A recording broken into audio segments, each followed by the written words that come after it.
अस्सलाम वालेकुम। S academy में खुश आमदीद। मैं हूं अरसलान और आज का हमारा मौजू होने वाला है असलूबियाती तनकीद से क्या मुराद है, या फिर सवाल ये भी आता है कि असलूबियाती तनकीद का तर्ज तहरीर क्या है। या फिर पूछ लेते हैं कि असलूबियाती तनकीद के अनासिर क्या हैं, और अगली सूरत में मज़ीद कुछ इससे असलूबियाती तनकीद से मिलते जुलते जितने भी सवाल हैं तो इनके बारे में कोई अगर पूछ लिया जाए तो आज जो मैं वीडियो बनाने वाला हूँ तो इसमें तमाम इससे मुतल्लिक़ जितने भी जवाब हैं वो आपके आसानी से आप हल कर सकते हैं। तो पहले हमने देखना है कि लफ्ज़ असलूबियात आखिर है क्या। तो असलूब से निकला है असलूबियात, यानी कि जिसका मतलब है बात कहने का अंदाज़।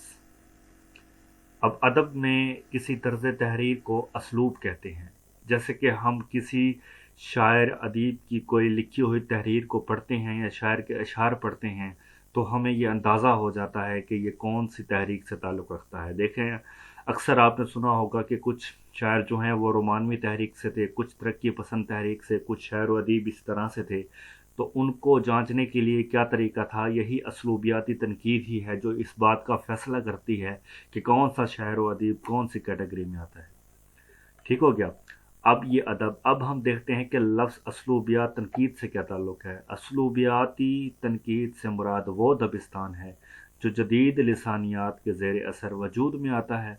अब जदीद लिसानियात क्या है, यानी कि जो हम तहरीर पढ़ते हैं उसके अंदर नत नई चीज़ें जो आती हैं, नई नई चीज़ें आती हैं, नई बातें आती हैं, तो वो क्या है, वो इनकी असलूबियात को सामने रखता है।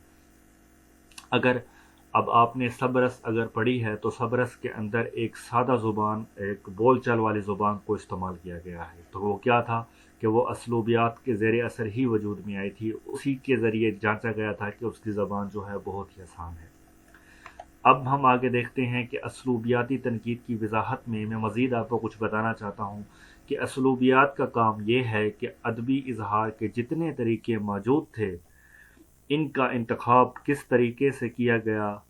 4 तरीके ऐसे हैं जो इसमें मदद देते हैं। अब देखें कि हर एक चीज़ को एक जांचने का एक पैमाना होता है। जैसे कि किसी डॉक्टर के पास आप जाते हैं तो वो आपके, अगर आपको बुखार है तो वो चेक करने के लिए थर्मामीटर इस्तेमाल करता है, जिससे पता चलता है कि आपका दर्जा हरारत बॉडी का कहाँ तक है। तो इसी तरह से असलूबियाती तनकीद को वजाहत जांचने के लिए कुछ अरकान या कुछ अनासिर हैं जिनको समझ में आना आपके लिए बहुत ज़रूरी है। पहले नंबर पे आता है असूतियात। असूतियात क्या है, यानी कि आवाज़। अब मैं आपसे बात कर रहा हूँ, मेरी आवाज़ आप तक पहुँच रही है, तो पहला ये क्या चीज़ है, यह मेरी आवाज़ है।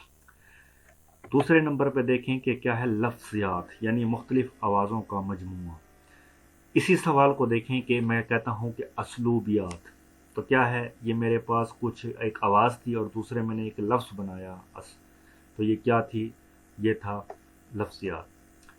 तीसरे नंबर पे आता है नोहियात, यानी कि कलमा, यानी कि कुछ ऐसा बात, जैसे मैं कहता हूँ असलूबियाती तनकीद से क्या मुराद है, तो ये पूरा मैंने एक कलमा बना दिया। और चौथे नंबर पे जो निचोड़ है वो है मानियात। जैसे कि अगर आपके पास, यही मैं सवाल दोबारा रिपीट करता हूँ कि असलूबियाती तनकीद से क्या मुराद है, पेपर आता है, सवाल आता है, तो आप बआसानी इसके ऊपर पूरा मजमून लिख सकते हैं। क्यों? क्योंकि आपको इसके मानी का पता है कि आखिर पूछ क्या रहा है। तो ये कुछ चीज़ें थीं जिसके ज़रिए से असलूबियाती तनकीद को जांचा गया। तो उम्मीद है आपको समझ में आई होगी। तो मज़ीद आप चाहते हैं कि ऐसी वीडियो आप तक पहुंचती रहें तो चैनल को सब्सक्राइब ज़रूर करें और वीडियो को लाइक कर दिया करें। इससे क्या है कि मुझे थोड़ा मोटिवेशन मिलता है। तो मैं आपके लिए मज़ीद इस तरह की वीडियोज़ लाता रहूँगा। अपना ख्याल रखिएगा। अल्लाह हाफ़िज़।